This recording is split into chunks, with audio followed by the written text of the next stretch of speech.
제가 영상을 보다가 눈꺼풀 뒤집어 보면 노란색으로 나온 게 있던데 이게 결막결석이라고 하던데 결막결석이 뭔가요? 결막결석이라는 거는 이제 결막에 말 그대로 결석 같은 돌이 뭔가 생긴다는 거잖아요. 우리 이제 눈꺼풀 안쪽, 우리가 눈꺼풀 결막이라고 하는데 이렇게 안쪽을 뒤집어 보면은 그 안에 하얗거나 노란 이제 어떤 병변이 생겨요. 간혹 투명한 낭포 속에 쌓여 있기도 한데 이게 이제 눈꺼풀에서 분비되는 여러 물질 중에서 뭐 점액 성분이나 탈락된 상피 세포들이 이제 뭉쳐서 석회화되는 것을 말합니다. 그래서 이렇게 노랗게 결석, 돌덩어리처럼 작은 돌덩어리처럼 보이는 것을 우리가 결막결석이라고 하고 사실 매우 흔한 질환입니다. 눈을 누구나 다 뒤집어 보면은 한두 개씩 있는 분들이 꽤 많아요. 그러면 결막결석의 원인은 뭐예요? 특정한 원인이 있다기보다는 어떤 다양한 원인에 의해서 눈의 염증이 누적되고 반복되면 생깁니다. 그 원인 중에 안구 건조증도 있고요, 만성 결막염도 있고, 우리가 뭐 콘택트 렌즈나 렌즈를 오래 끼는 분들, 화장을 또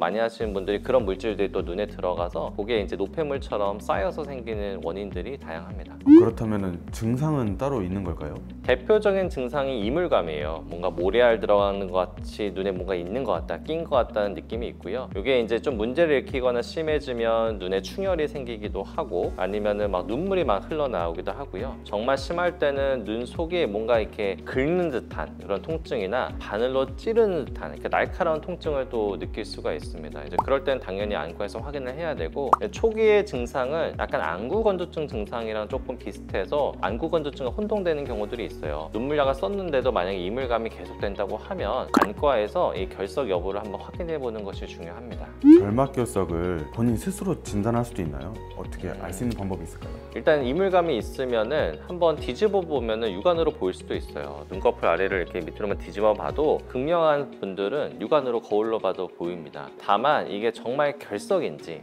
정말 요거가 제거가 필요한 상태인지는 안과에서 정확한 검사를 통해서 확인을 해야 되고요. 아래쪽은 사실 뒤집으면 잘 보이긴 하지만 윗눈꺼풀은 사실 뒤집어 보기도 힘들고 이 속까지는 개인이 판단하기가 힘들어요. 그래서 아래쪽을 봤는데 아무 이상이 없다고 하면 위에 있는 경우들도 많거든요. 그럴 때는 안과에서 와서 윗눈꺼풀 뒤집어서 철저히 결막결석 여부를 확인하는 것이 중요하겠습니다. 결막결석은 자연적으로 없어지기도 하는 건지 꼭 치료를 해야 되는 건지 궁금합니다.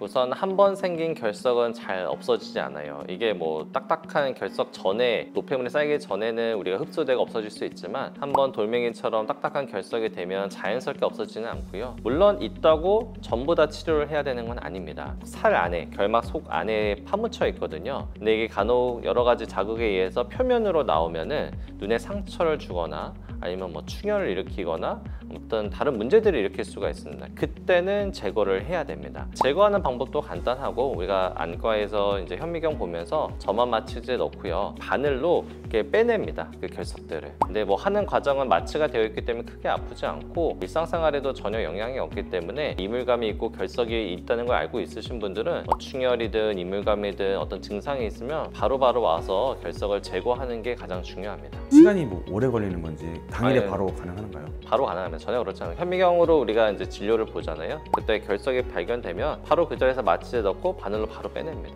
몇 분이 걸리는 것도 아니고 그냥 보이는 것만 제거하면 되는 아주 간단하고 쉬운 치료입니다. 시력에 영향이 있지는 않나요?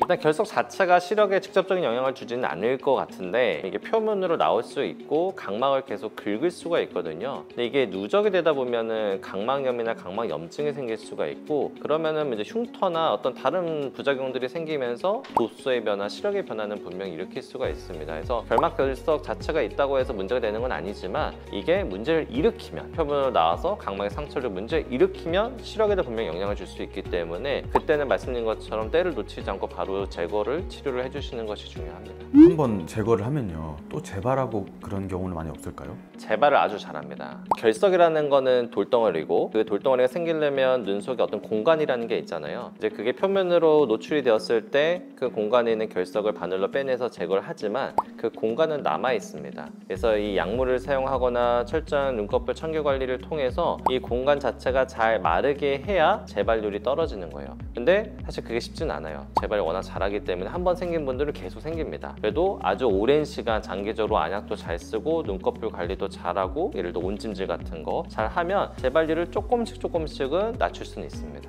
결막결석은 자주 발생하는 연령층이 따로 있을까요? 제가 봤을 때는 거의 전 연령에서 가능하다고 보여지는데 어린 나이 10대까지는 잘 안 생겨요. 근데 한 20대, 30대 이후부터는 잘 생깁니다. 근데 오히려 젊은 분들이 더 많이 생기는 분들도 있어요. 왜냐면 워낙 컨택트 렌즈도 많이 활용을 하고 화장도 이제 다양하게 하고 어떤 눈에 자극이 되는 것들을 더 많이 하는 거죠, 젊은 층들이. 그런 원인들로 인해서 건조증도 심해질 수 있잖아요. 그래서 결막결석은 제가 봤을 때는 20, 30대에 조금 더 제가 느끼기에는 많이 생기는 질환이 아닌가 싶습니다. 그럼 마지막으로 예방법에 대해서 좀 알려주시겠어요? 예방을 할 수 있으면 너무 좋긴 한데 오랜 시간이 걸리고 좀 철저한 관리가 필요한 게 결막결석의 관리라고 보시면 돼요. 결막결석은 반복적인 어떤 눈의 염증 반응 이런 것들 아니면 어떤 청결, 위생 이런 것도 관련이 된다고 말씀드린 것처럼 첫 번째는 안구건조증 관리가 정말 중요합니다. 우리가 안구건조증도 어떻게 보면은 염증 때문에 생기는 하나의 질환이거든요. 안검염이든 결막염이든 이런 게 오래되면 안구건조증이 생기는데 이런 게 결국 결석도 이어질 수가 있어요. 그래서 철저한 인공누액의 사용이나 뭐 온찜질, 눈꺼풀의 청결 관리 등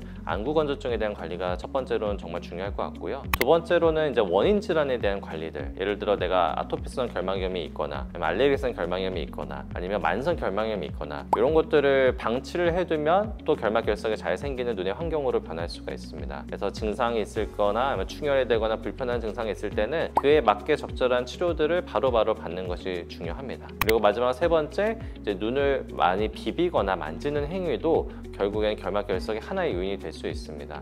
그래서 가능하면 눈은 소멸되지 않는 거고 항상 청결하게 그리고 좀 불편하다면 온찜질 같은 걸 하면서 좀 깨끗하게 관리를 해주는 것이 이 결막결석을 예방하는 좋은 방법입니다.